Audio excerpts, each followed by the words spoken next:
We are live. Thank you so much for being here. Let me open this up on YouTube's. This is going to be quite a lazy stream. I'm just going to chat and have some fun. I want to share with you the recent painting I just posted on Instagram. If you haven't seen it, you can go check it out. But yeah, fairly excited about this one. I have a good idea. Stay tuned.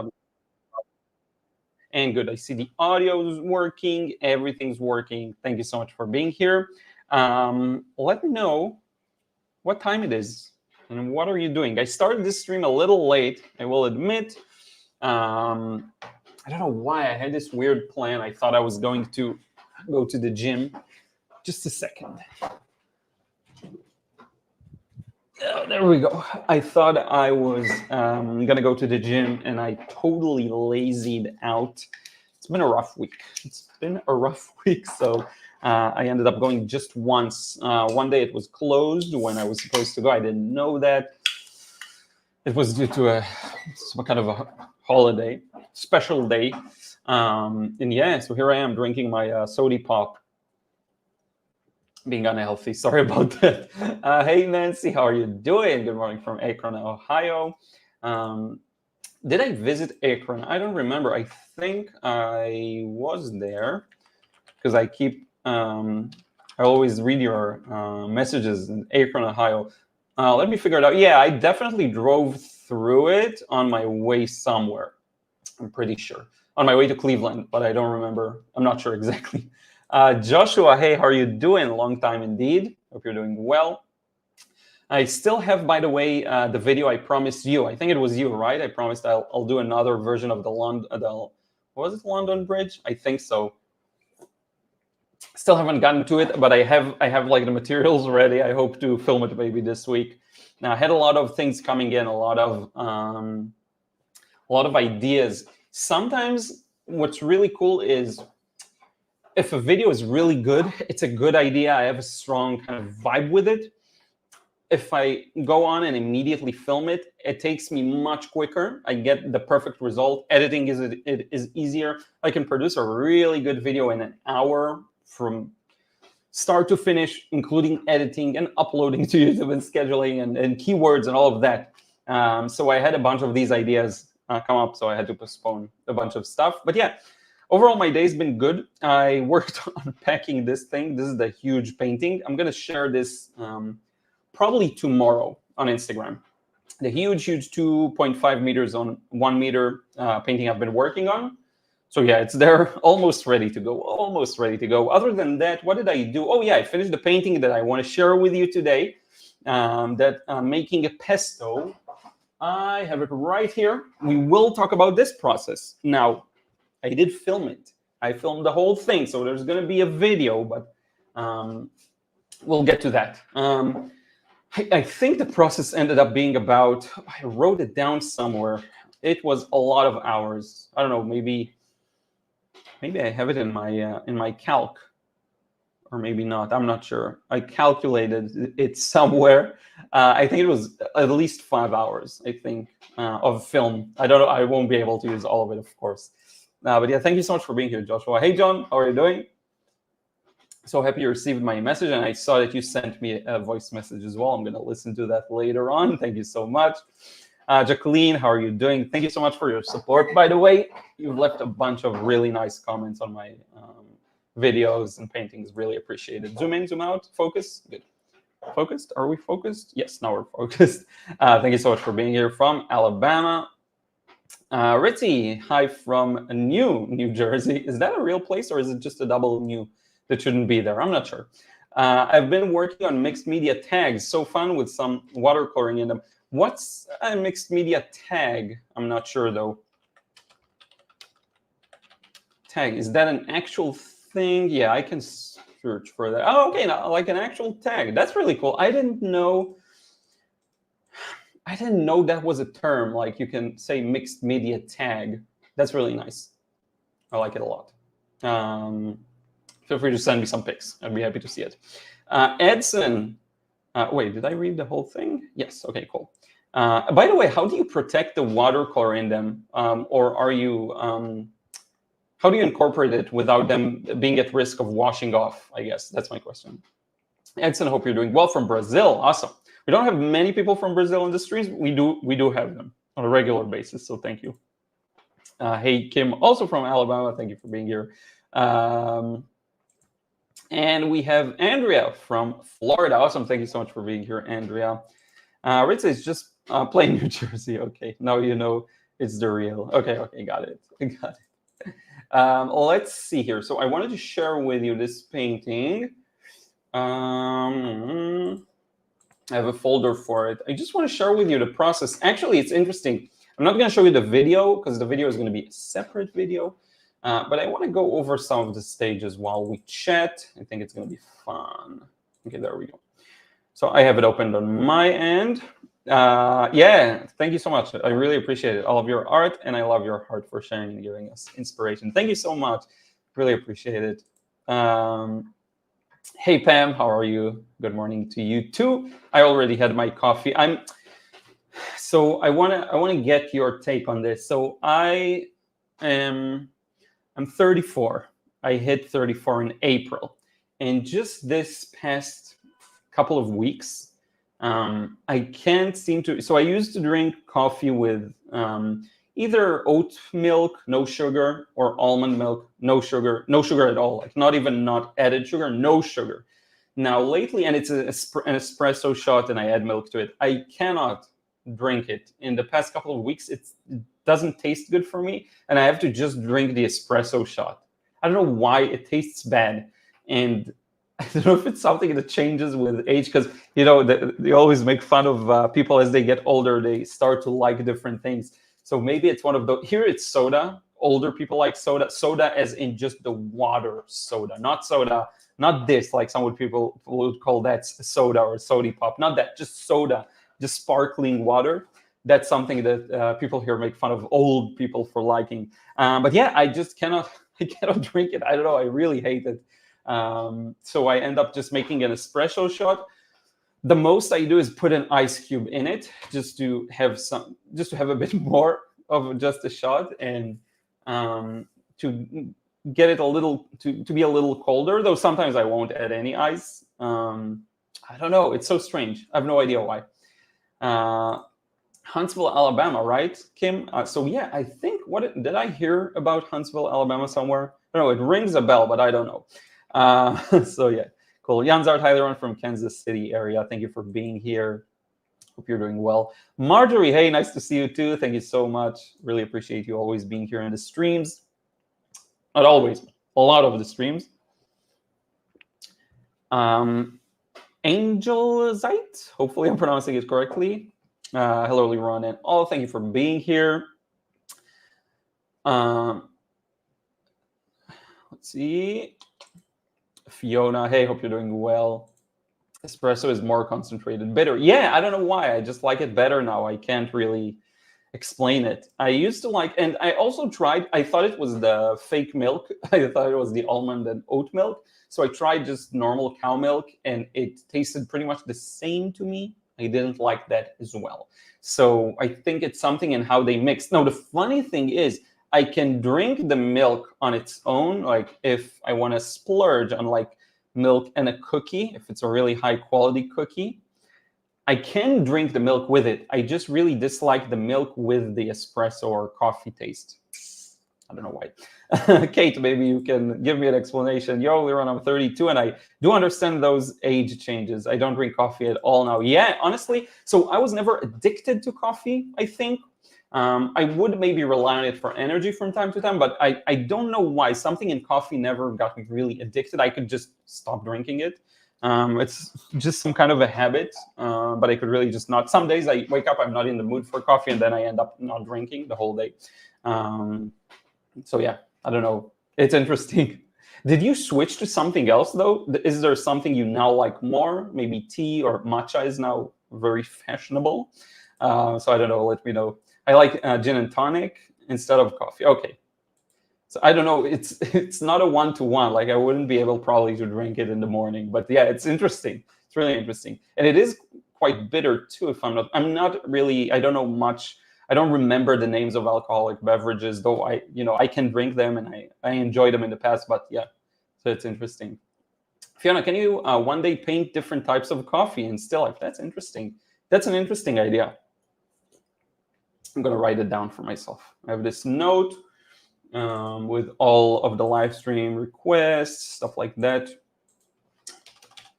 Paint different types of coffee. Now, I don't know if it will be a scene like the one I posted today on Instagram, or it will be just an individual coffee mug, like some coffee mugs, several ones, one next to another. We'll figure it out. But yeah, that's a fun idea. Carrie, hello from Wisconsin. Thank you for being here.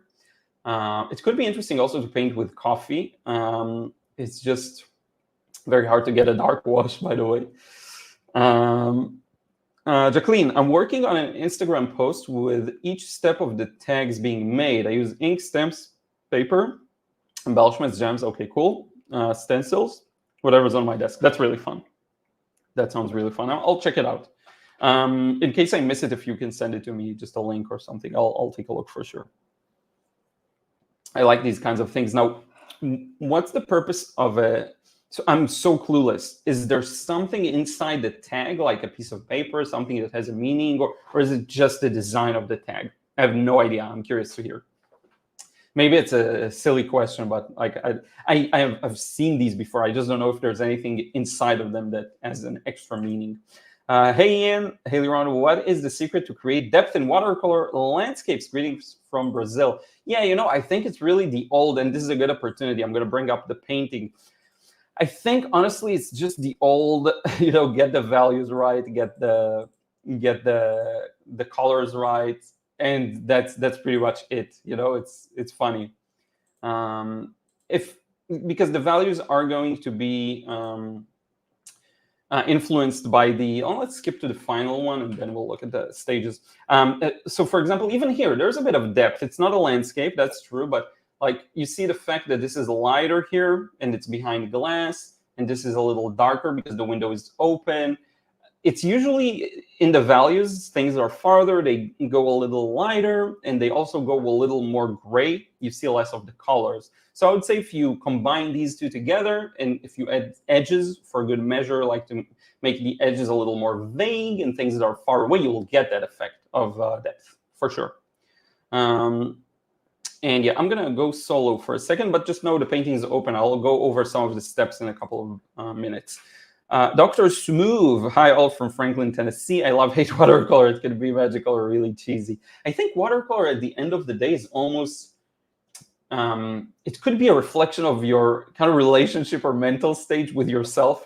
When things don't work or you're angry, the medium doesn't do what you want it to do, and vice versa.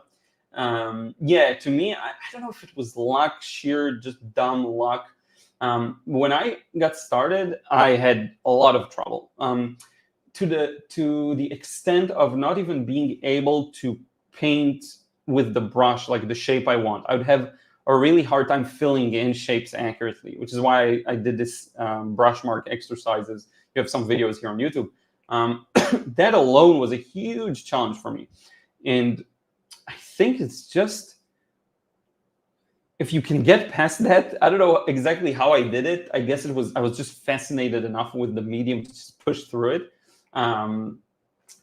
It's really magical, but yeah, it's cool. If you can hit that magical once in a while and not just the cheesy, you're making good progress. You'll get to where you want to be, Joshua, have you ever made art with coffee? I have tried it with tea. Actually, there's a video of me painting with tea here on YouTube, painting a tea bag with tea. It was really it took a million washes just to get it to be dark enough. With coffee, I don't believe I've tried that. And people told me it's easier than with tea. Maybe one day. Honestly, it's just, okay, so it's sepia or it's some kind of a burnt umber. I don't know what the value of it being coffee is going to be, honestly. Maybe it will handle differently. I have no idea. But I somehow I doubt that it's going to be light fast. That's the one thing I can say. But no, I never tried it. And I know some people get crazy good results, and it almost seems like it handles like ink sometimes. I don't know if I'm imagining, because I've seen a few videos. Jacqueline, I just drank my second cup of coffee. I like lattes. Okay, cool. And second, it's early there. That's a lot of coffee for an early time. I'm trying to think if I ever, by this hour, maybe had 2 cups of coffee. It's rare. Unless you wake up really early, of course, that makes sense. Pam, I left my 30s years ago. I'm in my late 70s now. Coffee with a bit of flavored creamer now. Cool. So yeah, with I have tried creamers. We don't really have like creamers. Is that an actual thing, right? It's a bottle. Yeah. So it's not really popular here, though it may become popular, but we don't really use much creamers. Now, when I visited my uncle in the US, they had creamer and I tried it and it was really addictive and really tasty. So I probably would like it too. Okay, Katie said that was a joke. Okay, gin and tonic, that's just a joke. Though I like tonic. It's funny. It's funny to open the day with gin and tonic. I totally missed that it was a joke. It's funny. Jacqueline, I put a saying on it. Got it. Used as a bookmark, really. Okay, cool. Because I see them as necklaces, I make them as gifts for people. Cool. Okay, so I imagined something different because when I searched mixed media tags, it just brought a lot of necklaces with that tag in, which I am very familiar with. So yeah.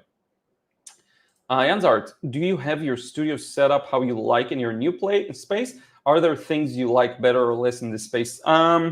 Yes, it's not set up as I would like to.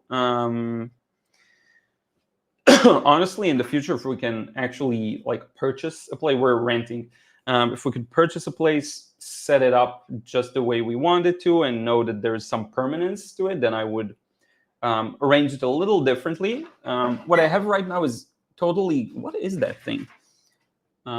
It's totally good enough for my needs, but yeah, I think the first apartment we moved into when we moved back to Tel Aviv, that had the best setup in terms of the studio because there was tons of shelf space on the wall. So I could display, store, do whatever I want with it. The table was huge. It was actually nailed to the wall. It was a big, big table. It was meant for pottery, not even for painting. So it was huge.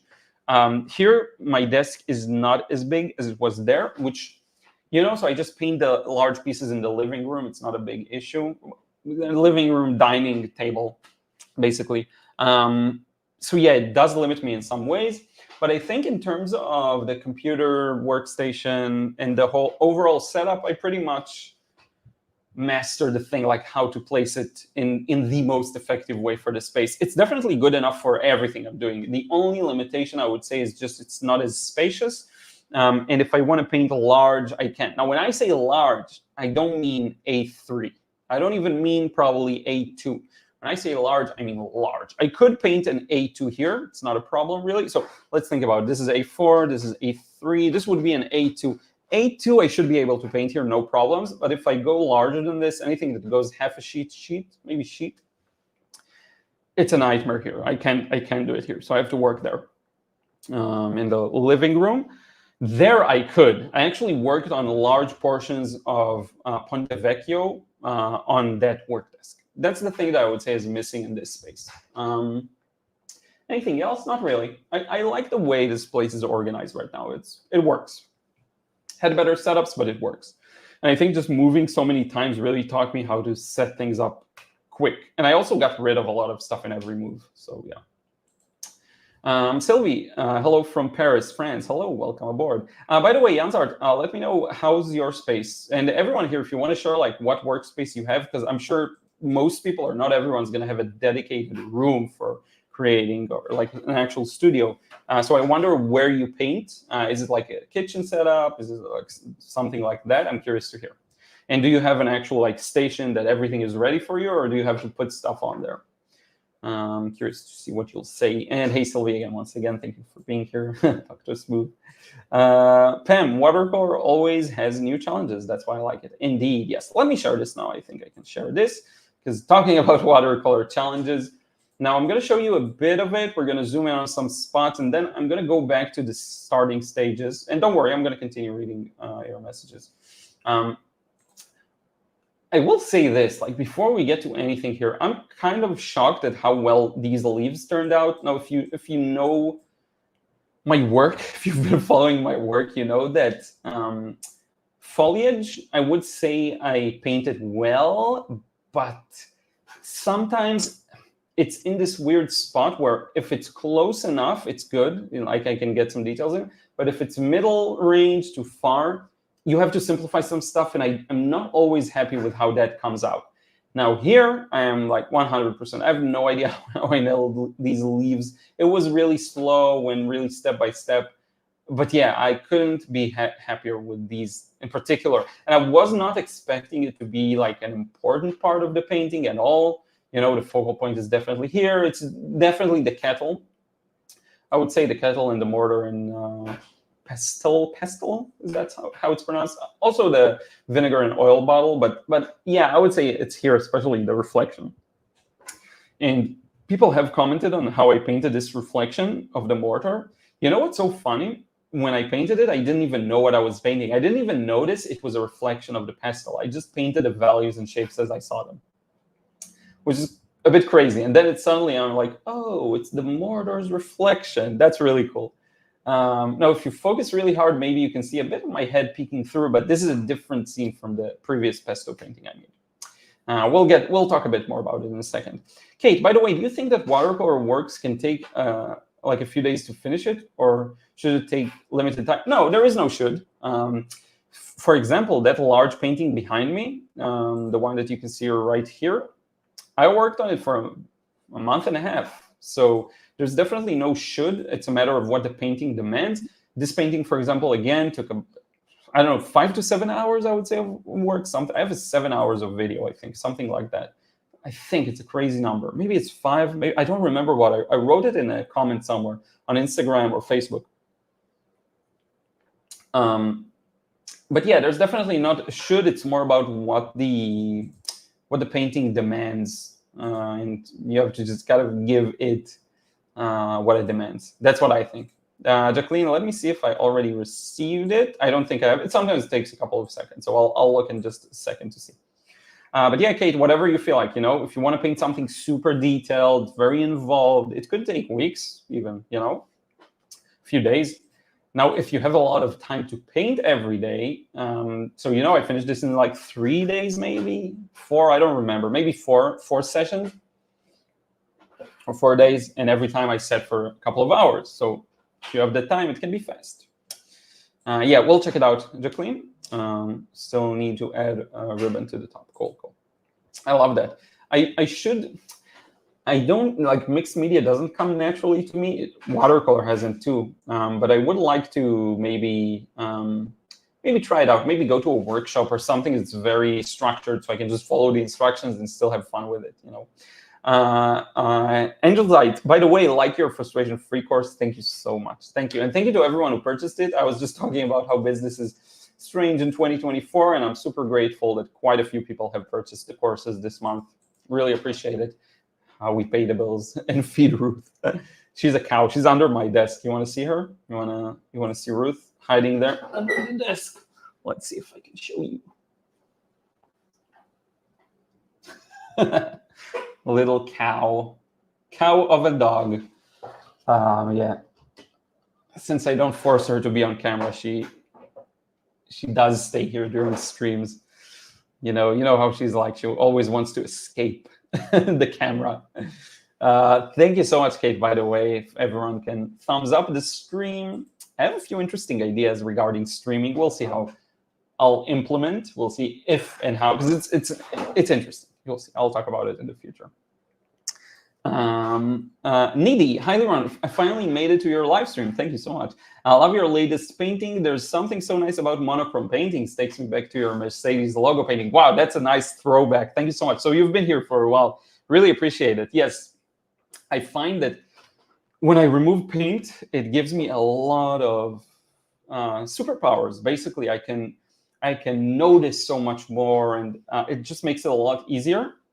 I noticed my perception of values has greatly improved in the last year or so. Like I really noticed the little subtleties within the different areas, like how this gets darker here, but also this entire, I don't know what it is even, a window, a closet. I think it's a closet now that I think about, like kitchen closets. Now that I think about it, that is so cool. I notice a bunch of stuff here now. This is a kitchen scale, and it reflects here, so that's nice. So yeah, it does allow me to get a lot more. Honestly, if I like a scene, I should be able to paint it at this level. If I do it black and white with great consistency, I'll manage to make it look good. Because you remove the element of colors, you can take your time, work in thin glazes. Honestly, you could do the exact same thing with color, but with just values, it's much easier. And I like the look. It has something interesting to it. I agree. It makes things special sometimes. I find that I much rather like the monochrome look in watercolor in particular. I don't like it as much for oils, acrylics, more with watercolor. I don't know why. No, I do like when artists play around with interesting nuances of neutral colors. So you'll get a lot of, there's this artist, what's his name? I think it's Mark Lag, something like that, that I follow on Instagram. He's really good, and he does a lot of palette knife oil painting, I think, and he has some time lapses that are fascinating to look at. He has a very much a discovery-based process, so he'll put some stains and then he'll shape them into what he wants, cars, cityscapes usually. He has this beautiful, I think it's the Flatiron Building. He has beautiful paintings. Now he works with a lot of black and white and color. So he uses black and white colors freely, and I like that look a lot. I like it a lot. Thank you so much, Kate, by the way, again. Pam, I did a full sheet of a beach scene for my granddaughter. Challenging but successful. It was a 300 piece of cold press. Yeah, that's cool. You know what's so funny? I took this. Oh, by the way, I should share it with you too. Okay, so we're going to maybe show later the huge painting, the actual quality scan. I took it to be professionally scanned. And I have to say, if it was on thicker paper, it wouldn't go through the scanner. So I'm so happy I don't paint on thicker paper. It would just be lost. There would be no way for me to scan it. It's a roller scanner thing because it's a huge painting again. Jill, thank you for being here. Hope you're doing well. Joshua, did you know that your brain processes art using the same area as it does for love and empathy? Ooh, that's cool. When people view art, their brains release dopamine. So in a way, your work is creating emotions. Yeah, that makes sense to me, but it's still super cool. I didn't know that. That's really cool. Like if I had to guess, does art make dopamine? I would say yeah, maybe, but like it's cool to get an actual thing to hear that it actually happens. Let me go over some stages with you real quick. So this is the sketch. I traced it. I actually have a picture of how I traced it, and I can share it with you if you want to see. But basically, I just put my paper on my monitor and shut down all the lights, close the window, and use it as a light table. Now, when you want to paint this detailed and try to go for realism, it becomes really important to be able to see the detail. You do want to be able to see all the small details and nuances. So this painting is as minimal as I could get away with, but still showing everything. So you see, this is really detailed. This isn't, I wouldn't even consider this part art yet. It could be controversial, but I literally just placed the paper on my monitor and traced. So, you could call it art. I won't argue with you. But for me at this stage, it's just a very mechanical process. I just traced. Now, of course, some people will say, and they're correct, actually, it takes a lot of skill to know what to draw, what to leave out, what things are important. So it's fine. You could call it art. But to me, this is just like a technical step. Get all the details in, right? So yeah. And then we get to this, when I'm starting to paint. And notice how, again, I make the lines really strong in the sketch skin so that they're visible. But this is more like their actual value, not super dark. So we'll continue in a second. Let me continue with the chat here, Pam. Thank you so much. Really appreciate it. Daiji, hello. I have a table under a loft bed that I work on for work and art, but lighting isn't great, nor is it conductive for creating. Yeah, lighting is a real issue. I would say before we moved back to Tel Aviv, I had this perfect setup when it comes to lighting. I think my studio window was facing, I want to say it was south, though I'm not sure. I'll have to kind of check. I mean, I'll have to focus and think for a couple of seconds. I think it was south. But in any case, it had a perfect light. It doesn't matter what time of day. I didn't have direct sunlight coming in, ruining the... And for me, I need to film, so it's even worse, right? Now, what I would say, Daiji, is that you can use a lot of artificial lighting and have it look really good. So there could be solutions to that. I actually have this lamp here on my desk. It's connected to my desk with this kind of like an arm tripod thing for microphones, actually, but I use it for my light and it works really well. So that helps me to light the videos where I film my face, so yeah, but hopefully you can find like a better setup. I remember I used to live in a tiny apartment, like one room, pretty much. I can tell you how much it was in square feet. Let's see, let's calculate. So it was 182 square feet, if that makes sense, which is 17 square meters.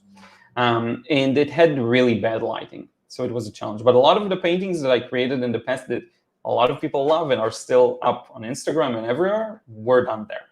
So it's interesting. Thank you so much, Nancy. Jacqueline, that looks like a photo. Yeah, I was aiming honestly for hyperrealism. I don't know if I nailed it. I think I'd have to paint larger to really get to hyperrealism levels. Like, I wouldn't say it's hyper-realistic. Like when you zoom in and with colored pencils, sometimes people paint things that look just like a photo. This isn't one of these things, but it's definitely realistic. I would say it's photorealistic from afar, for sure. But yeah, that was my goal with it. And I wanted to make a video on like hyper-realism or photorealism in watercolor and talk a bit about the meaning behind this painting, because there is one. Still thinking how to approach it. I want this video to be really thoughtful. Thank you, Joshua. Janzart, I have a pretty small studio in my basement. I built shelves behind me to hold paint and tons of other supplies. Yeah, shelves are great. And a large desk with sides in front of me. Sides in front of me? What do you mean, sides in front of me? I should understand. I'm not sure. Then across the room, space for paper. Oh, cool. That's good. That's a perfect setup. That's a really good setup. Nadia, I was working on a corner of my kitchen island until recently. I've just made a small setup in my basement. I'm working on creating it in a proper in-home studio setup. Cool. We don't have basements here almost. Usually most houses, buildings don't have a basement.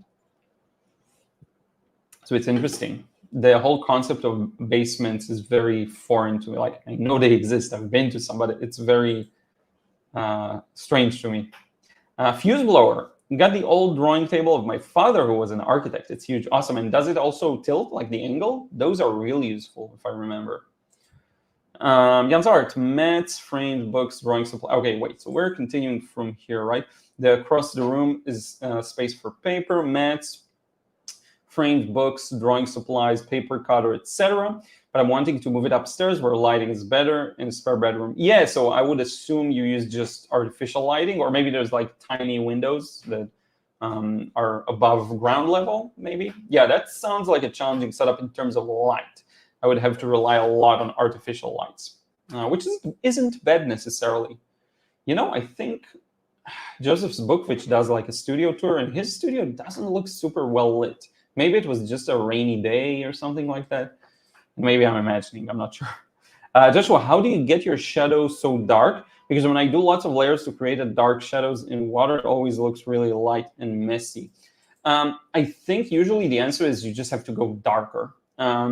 It's almost like crossing a certain threshold where you think you are dark enough and it looks messy. Like if it's really dark, like pitch black, you won't get messiness because it's just, and again, my dark wash here isn't really uneven. You see patches. Can you see them? You see some even, I think this is maybe dust on the scanner actually, but not like gaps. Let me try and find a gap, because there are some gaps in paint too. But yeah, so you see, it's not like it's an even wash. But it still looks quite clean, I would say. Hold on, I need to check something real quick. Sorry about that. But yeah, so my wash isn't perfect. That's good. My notifications work properly. Okay, that's really good. What did I want to see here? Okay, got it. Okay, I have to do one thing just for a second. I don't know if it matters if I go solo. But yeah, so to me, and I'll show you the stages I took in the next couple of steps. It actually is really Glaze's approach here that I did. I did like 5 layers of just the background of the bottom, like darker section. That was the only way to get it as dark, and I kept doing more and more and more. And yeah, that was pretty much the only way to do it. So I wouldn't really be too worried about painting really dark. I would be curious to see what we're talking about, like what it actually looks like, because the way you describe it almost sounds to me like you're using paints that are problematic, or you're not giving it enough time to dry. Send me a photo. I would be interested in seeing. Because what you describe sounds like a byproduct of something that isn't really your fault, if that makes sense. So I'm not sure. Honestly, I'm not sure. I'll have to see it. Sorry about that. Sorry about the lack of focus.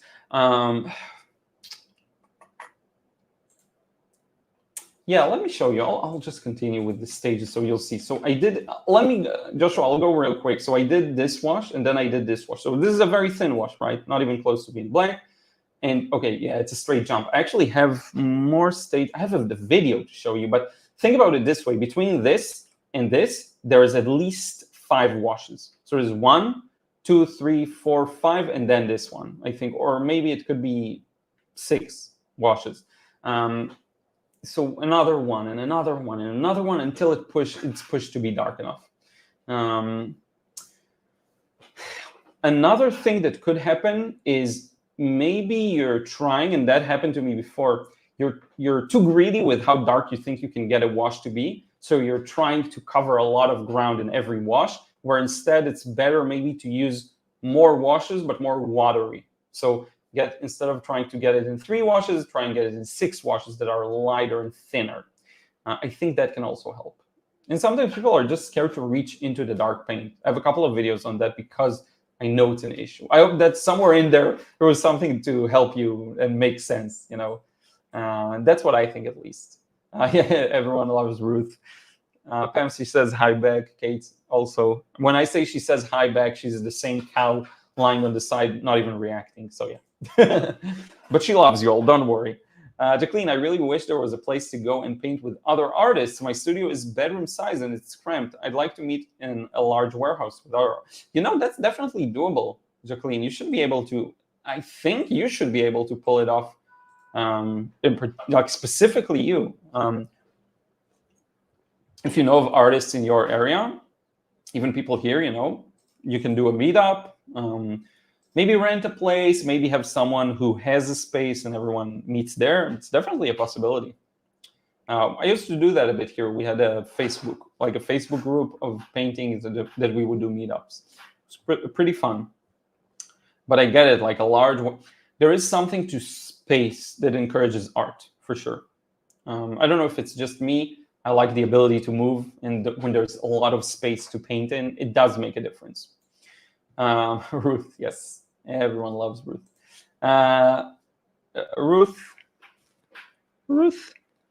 Ruthie. She did this. She opened her eyes. Good morning, Moscow Cowboy. Hey, how are you doing? Good morning from Jacksonville. Thank you for being here. Thank you so much, Jan's art. Her eyes. Thank you for being here. It's been a while. I think it's been several streams, right? Jacqueline, drawing is important to get the details correctly. I like how you share that step because I do give a bit of time to draw my commissions correctly. I use DaVinci. Yeah, same deal. DaVinci or just tracing on a screen. And yes, this is again the level of details.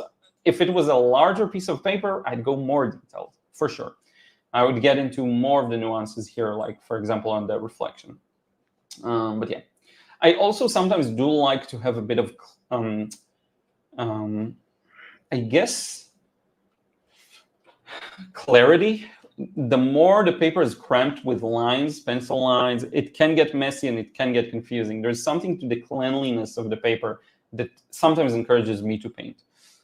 Also, which is why I also enjoy doing alla prima, no pencil lines at all. There's something about that that encourages me, I think.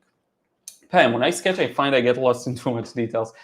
Actually, I don't think, like, if it really carries you and you want to include those details, and there's nothing wrong with that, I think. Maybe you are also the kind of painter who needs more details. That is very reasonable, I think. I use shop lights with daylight bulbs all around my studio so there aren't shadows. Oh, yeah, that's good. That's important, yeah. Because if you have strong shadows, it's a nightmare. It works great and it's very bright even in the basement. I still want to move upstairs and I'll still use these lights. Yeah, and there's something to natural light. It just feels better. Maybe you can see some foliage from the window, something to windows. That makes a difference. Polly's Arts, I'm not sure if I've ever, and by the way, hey, thank you for being here. I'm not sure if I ever done monochromatic watercolor, at least not since I first learned way back in high school. Might be fun to give it a go. Yes, and it's actually funny. So I talk about it in the Watercolor Realism course. The whole idea of that course is to remove the element of paint completely so that you can focus on building that super realistic impression. That is something I would recommend anyone. You know, I'm not big on recommendations. I think everyone should find their own way, but I would definitely recommend everyone to try it out, you know, just to try it out. Because you may discover it takes off so much pressure, so much weight off your shoulders. You can just, you know, focus on the values.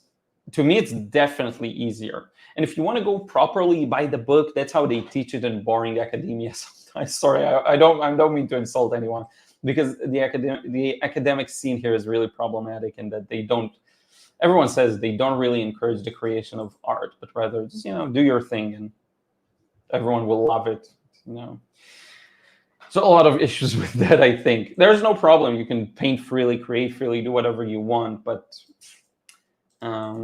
everyone is free to state that if something is just, you know, a mess on paper, it doesn't look like anything. Yeah, I'm not a big fan of, you know, if you talk about stuff like Rothko and things like that, that I do like some of his work, but a lot of it is just, I'm looking at a square, bro. I mean, come on.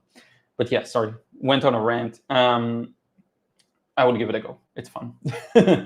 Fuse blower, yes, it tilts. Yeah, that's super useful. That is a great desk. I'm sure it's really useful. It's probably a huge one too.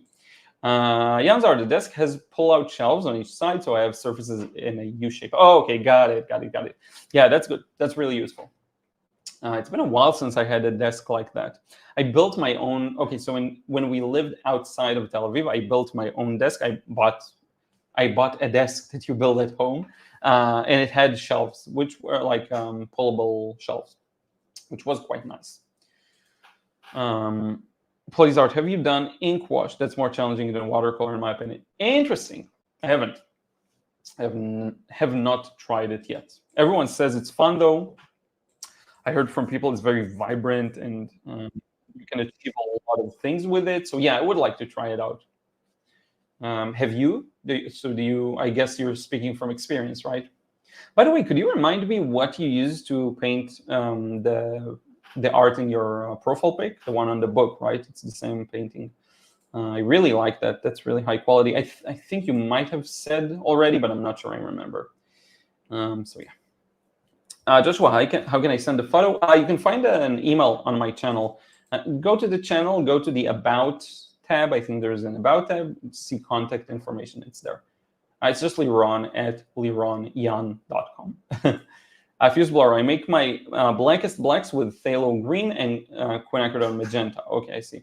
Oh, by the way, yeah, related to that, right, to Joshua's question, it could be that you're just using a pigment that isn't strong enough. That can also be a possibility. As I mentioned it kind of tangentially. Neutral tint for sure goes dark enough, and it's soft enough. That for sure I can say. And it's a faster shortcut than using greens and reds, which, by the way, I like. I used to do that a lot, fuse blower. I used to use a lot of either phthalo green or emerald green with quinacridone rose, stuff like that. The only issue with that is the scale goes from red to gray to green, and it's so easy to not get the gray in the middle or the black. It's so easy to have it with a bias towards red or towards green that I find it challenging sometimes. But yeah. Jacqueline, when it's not so hot out, I plan to do a planner meetup. Oh, that's fun. That's fun. Good. I would also try and use that opportunity to maybe find people who have something like a warehouse to use. There's so much space in the US. Things here are so different. Everything is cramped.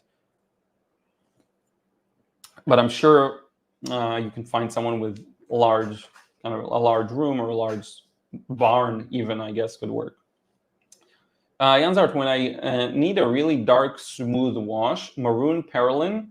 Yeah, the perylines are good for dark washes, I notice. Also perylene green, I had a similar experience. Maroon perylene and phthalo green make a great, really dark black.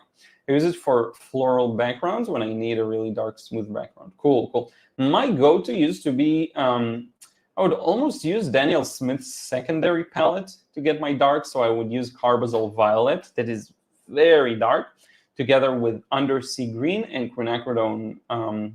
Which one was it? I forgot the one, but the third one, the orange, quinacridone orange, something like that. Quinacridone burnt orange, I think it was. That worked quite well. Pam, I always hear you saying more water. Yeah, that's funny. Yeah, usually it leads to good stuff, usually. Jan,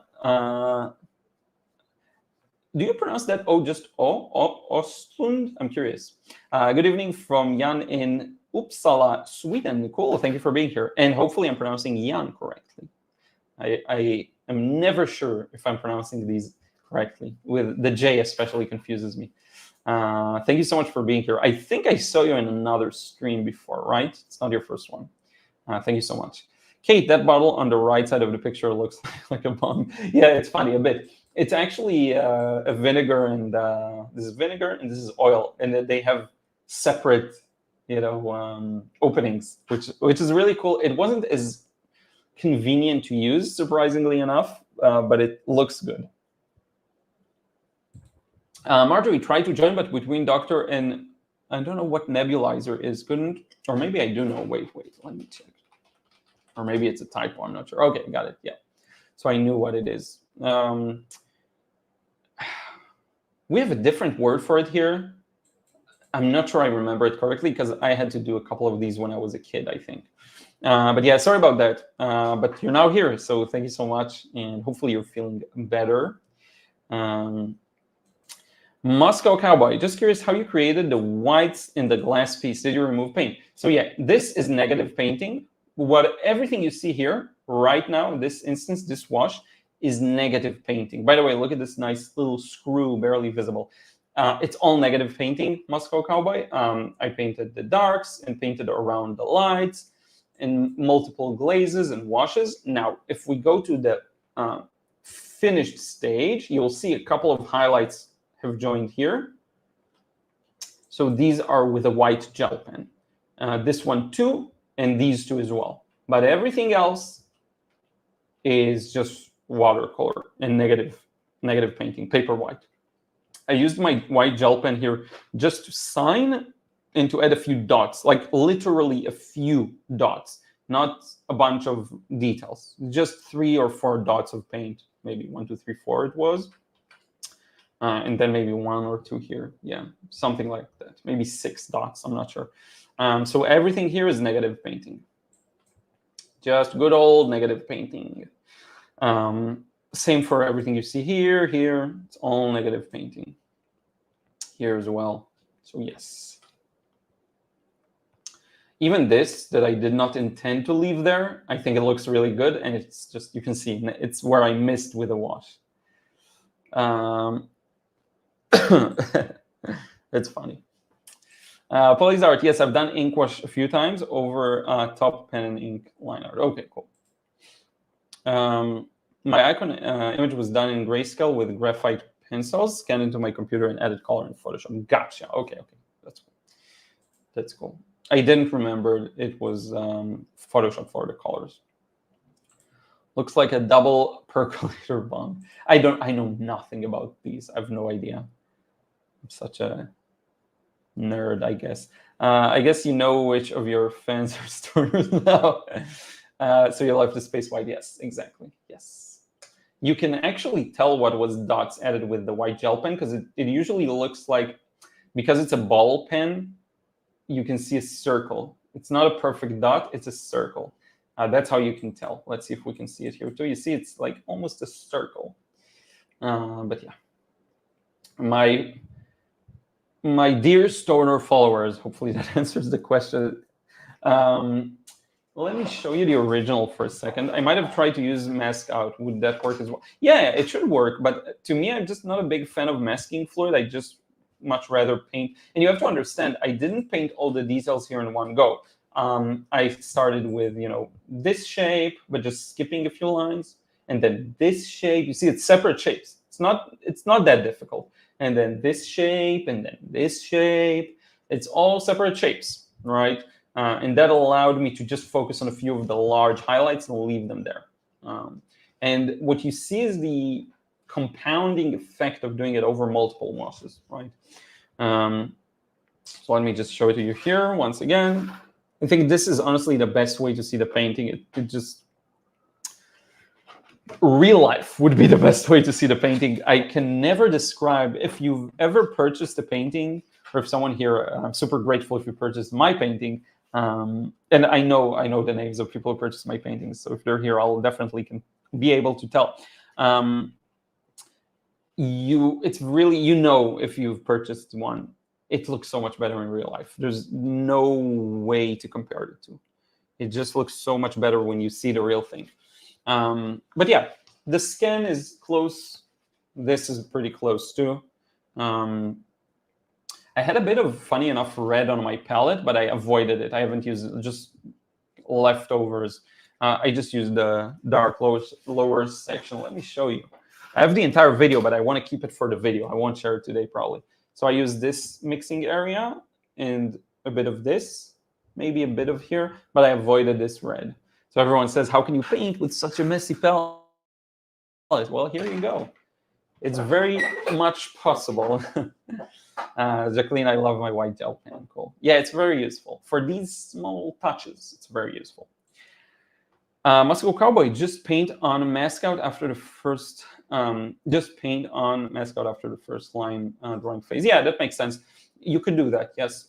And some people, what they like to do, to me, it's too tedious, but sometimes depending on what mask out or masking fluid you use, some people like to use it over existing washes. So if you want to preserve a small lighter, for example, here, right? Let's say you wanted to preserve the previous wash here and do a wash above it, but leave this dot. You could use it over an existing layer of paint. Some people do that. I'm not one of them. I never really got to enjoy it. So it wasn't never fun for me. So I just didn't do it. But you could very well do it. Not unlike the process of building up a portrait of a face. So, yeah, not unlike it, but like portraits are different. Portraits still give me a lot of trouble. I will share another portrait with you soon. I think I'm starting to crack the code even more, but portraits are so difficult to me because it's not as many separate shapes. So when you paint a portrait, you're almost forced to paint over the whole surface in one wash. And then you can work multiple layers, or you can work fewer layers, but it almost forces you to cover everything every time because everything connects to everything. All the shadows connect to the highlights, connect to the mid values. So that's the thing I find very challenging with portraits. It's a plane with different changes to it. It's not tons of objects that are together like here. You see a lot of objects, and every one of them has, different different details on them, different shapes. It's not like that really in portraits. You really need to capture all the nuances of the shape. It's a nightmare, but I like it. It's a mountain I'm trying to climb right now. Hi everyone from Russia. Prima, thank you so much for being here. Are you a pilot? That's a cool photo. Are you piloting a plane, sir? Thank you for being here. And yeah, so this is it in terms of the stages. Let me see if I can share. See this wall at the back. I really wasn't sure how to approach it and whether I would do multiple layers where I slowly darken them. So here it did feel like a gradual transition, but then I had to add some details and dirt and stuff like that. But pretty much everything was just a smooth layer, you know? And I'm tempted to show you, you know what? I'll show you the first video of the process, just snippets of it, because I want you to see something specific. So I'm going to go to YouTube, vids, Pesto, vids, Pesto 1. I want you to see, okay, so when we talk about hyperrealism or photorealism, it's just a slow, tedious process. Let me show you. Just this one bit. There is 31 videos. This is one. This is video number 1. Okay, so just to give you a quick look at it. Here I am getting quite a lot of details on the pestle, but just look at the washes, how it's just even careful washes. Once we finish with the kettle, you'll see the mortar as well. I got quite a lot done in this first video. Look at this. It's just an even wash, right? It's just a boring, even wash over shapes. That's video 1 out of 31. Okay, just bear that in mind.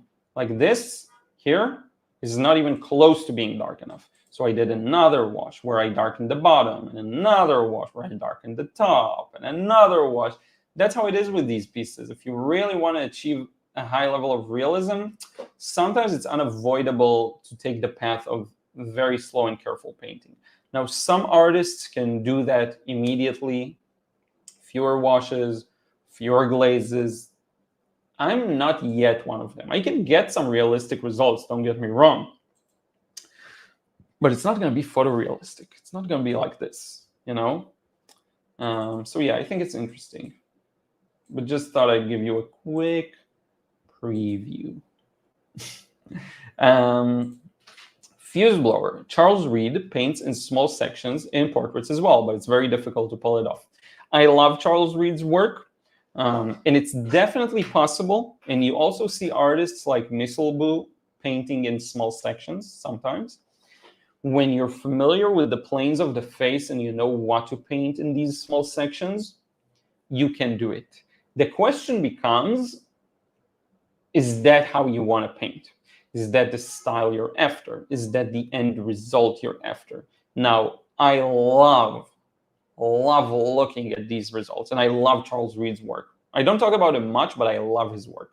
Rest in peace, right? I think he passed away about 2 years ago, maybe, something like that. Hopefully, I'm not confusing him with someone else. I'm pretty sure though, because there's a person here in the local watercolor community who loves him, studied from him, studied under him, and he did a post, I think, when he passed away. But the question becomes, is that the style you're after? And for me personally, it's not. So sometimes I love how something looks, but I don't want to necessarily paint like that, because maybe I don't enjoy that process as much, or I don't like this result as much for myself, right? Sometimes it's the other way around. I won't like a style, but somehow I'll enjoy painting it, which is pretty weird, but that can happen too. Yeah, that becomes the question. You know, at the end of the day, it's all a question of what are you interested in, right? What kind of an artistic style do you enjoy creating in? I would say that's the main thing to think about, to have in mind. So yeah, let me just gotta do some housekeeping here. There we go. Okay, sorry about that.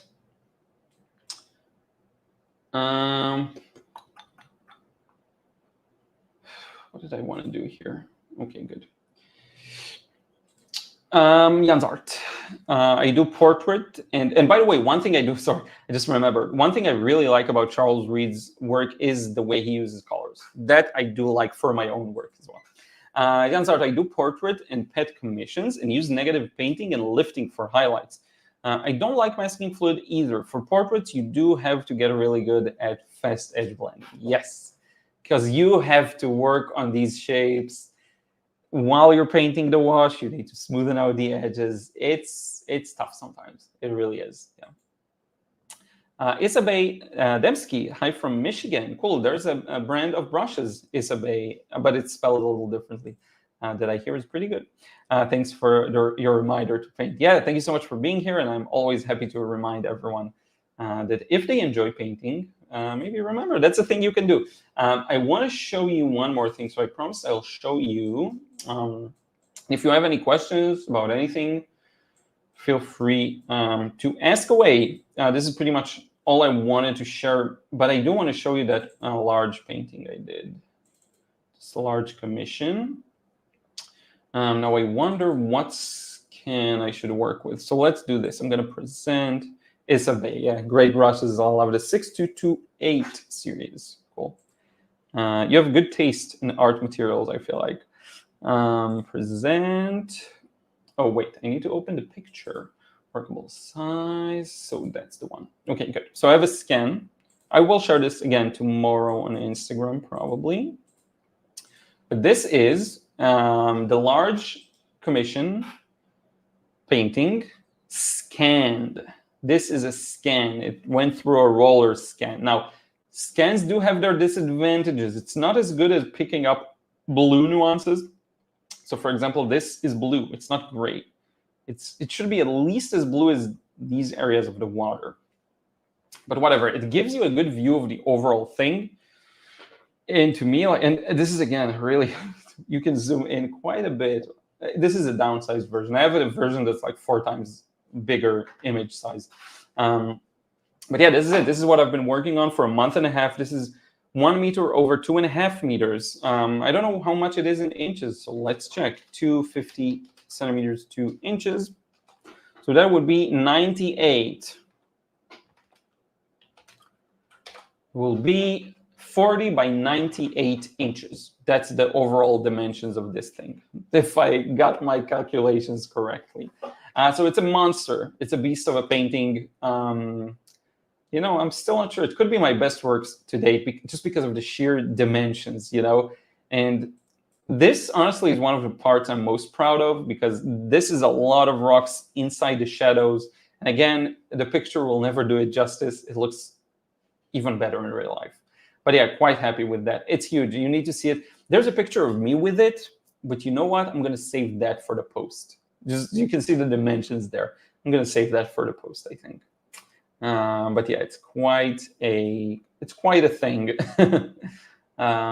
Very happy with how the foliage came out here. There's another cabin that looks really good. Even these little shadows up in the corner looks really good.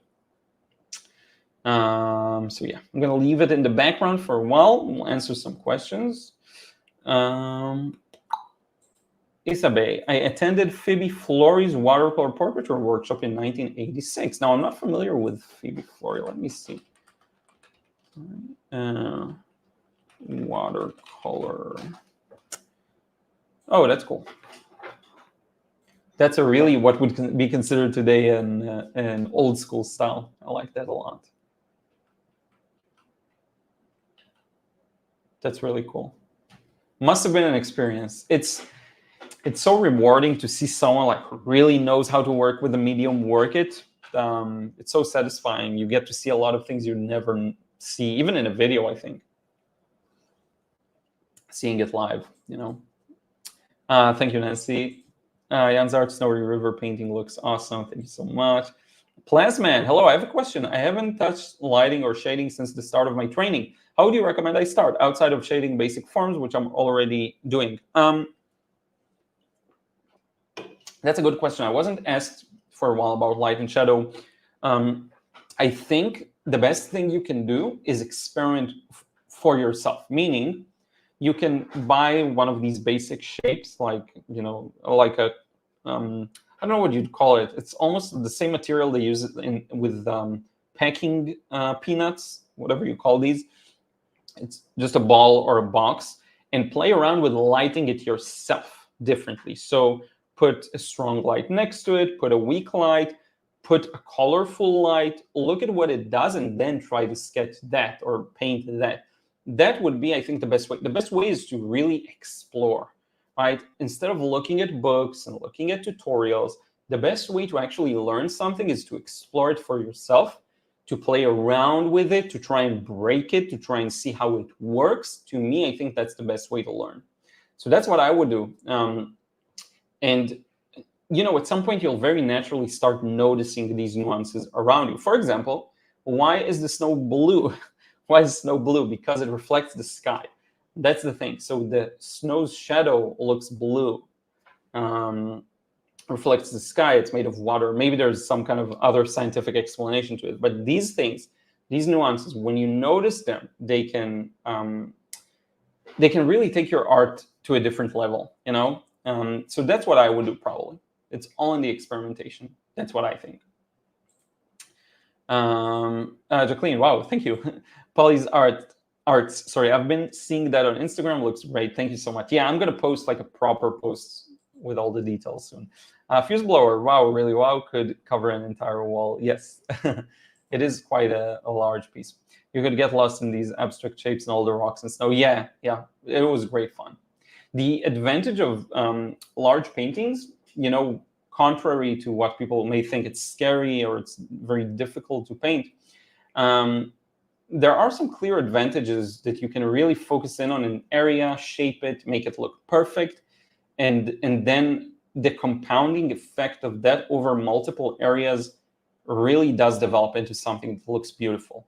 So yeah, I wouldn't shy away from large pieces. I think there's a lot of benefits to painting them, So, yeah, thank you so much, Jacqueline. Isabel, we painted every day for 6 weeks. That's cool.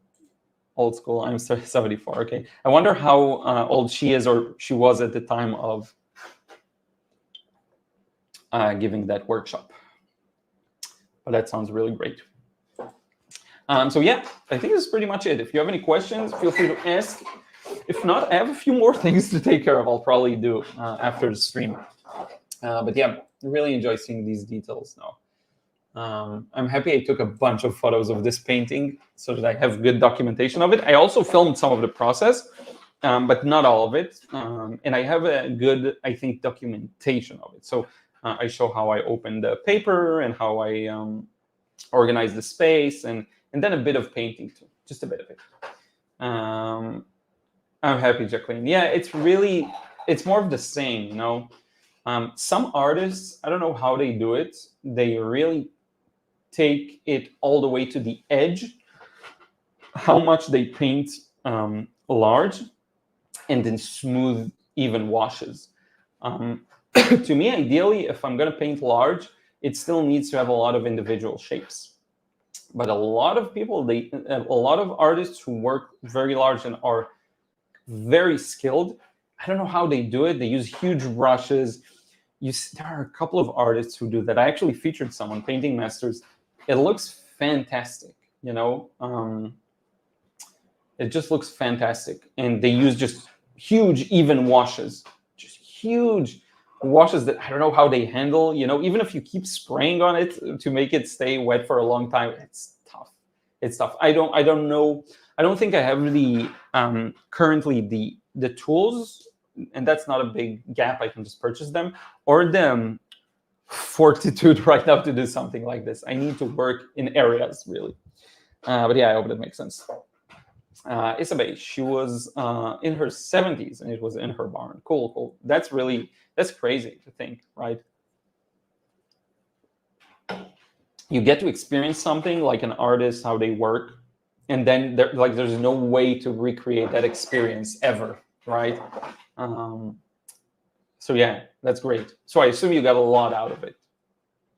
And by the way, so was there a model for the portraits, or was it like someone from the group modeling or volunteering to model? I'm curious, actually. It's interesting. That's the thing with doing figurative and portraits, is that it's very involved with people, right? It's so different than having a setup and just painting that. You actually have to have someone model for you and all of that. That sounds to me kind of a challenge in its own right, you know. Yanzar, do you feel safe in Tel Aviv? It's a good question. I currently don't really feel safe, I think, anywhere. Not fully, at least. It kind of sucks, but, you know, some people have bigger problems. So I'm trying to put it in perspective. But yeah, it's rough. It's rough. Hopefully peace, some kind of a form of peace can return. And hopefully it'll be better than in the past. But yeah, thank you. John, thanks for another great live stream, Liron. Enjoy your weekend. Thank you so much, my friend. Enjoy your weekend too. I will listen to your messages soon. Thank you for being here. Dala, after painting in oil for years, I'm now doing watercolor. My first love I left many years ago. Watercolor to me is more challenging than oil painting. Cool. So wait, watercolor is your first love. It's really cool. I think there's something freeing, especially if you do watercolors after oil. If you can do the mental shift in a way. Isabel, she did a demo when we painted from a model in this specific style of the day. Okay. So there was actually a model there that modeled every day. It's interesting. Thank you so much, Jacqueline. Thank you. Thank you so much for the kind words. Cool, Dala. Yeah, cool. I am actually going to try oils. I purchased a set. I purchased a set from Mark Carter, I think, from Draw Mix Paint. I'm going to give oils a try. We'll see how it goes. I already have it here. I just need to get a brush or two and like a small canvas to work on. But I'm going to give oils a try. It's actually the first time I say it, like officially. I have the supplies. I just need to do it. So yeah. Fusible are less cleanup with watercolor than oil. That's for sure. Marjorie, thank you, Liron. This was a good live stream. It was so nice to see your process and your masterpieces. Thank you so much. Dala, yeah, I haven't gotten to the looseness yet. There's an awkward reworking. Yeah, you'll get through it. And then it becomes much more fun. Isabel, locals each say she had a different model. Local each day she had a different model. Cool. That it takes a lot of. So I watched this video on Wendy Artin, and she has models for her figurative work. It's a completely different thing. It's a completely different story. Similar to Proko, who has models for his sketches. You know, very different from what I do. It's too much people for me to handle. I will just paint my cars and still life and landscapes. I tried water-soluble oils, very fun, very different, cool. So mine are, you don't need to use any diluting medium or anything like that. That's the whole thing with his paints. I haven't tried them yet. I don't know I think they're good, but I haven't tried them yet. I wanted something I don't need to use anything else, just the paint. Just don't use watercolor brushes for oil. Once you use the oil, they can't be used for. Yeah, that is something I haven't thought of, and now that I think about it is kindergarten logic. But yeah, that's good to know, actually. Yeah, I'm not going to use, like, even if I were to use a watercolor brush, I don't think I will, but it's not going to be one of my good ones, for sure.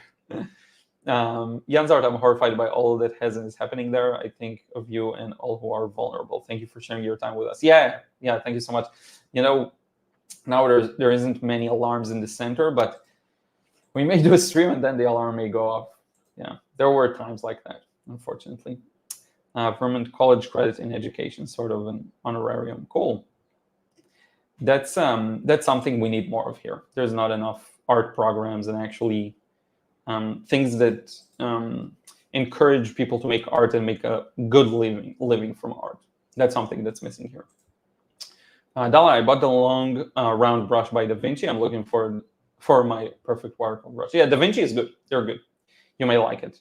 They're good. Jacqueline, you need stiffer brushes for oil. Yeah, I figured. I have 2 acrylic brushes. I think something similar could work. But I'll have to go to the store and actually buy some. Yeah. Ideally, I just don't want to spend a lot of money right now. Just get 2 brushes so that I can get started. I don't have a lot of space. I don't need the extra tools. I just need 1 or 2 good brushes and I'll be good. That's how I started with watercolor too. But yeah. So thank you so much. Everyone, thank you so much for spending this hour and a bit with me. I really appreciate it. I hope you enjoyed seeing the kind of progression. You can look at Instagram and see the post and zoom in a bit more. There's a bit of close-ups. I will share probably tomorrow that big painting. Very excited about that. And yeah, there is a video for Saturday. I hope you'll enjoy that one. Yeah, I think that's pretty much it. Till next time, take care. I think there should be a live stream next week. Yeah, I think there will be one. But yeah, thank you so much. I really appreciate you being here. We'll talk again soon. Take care.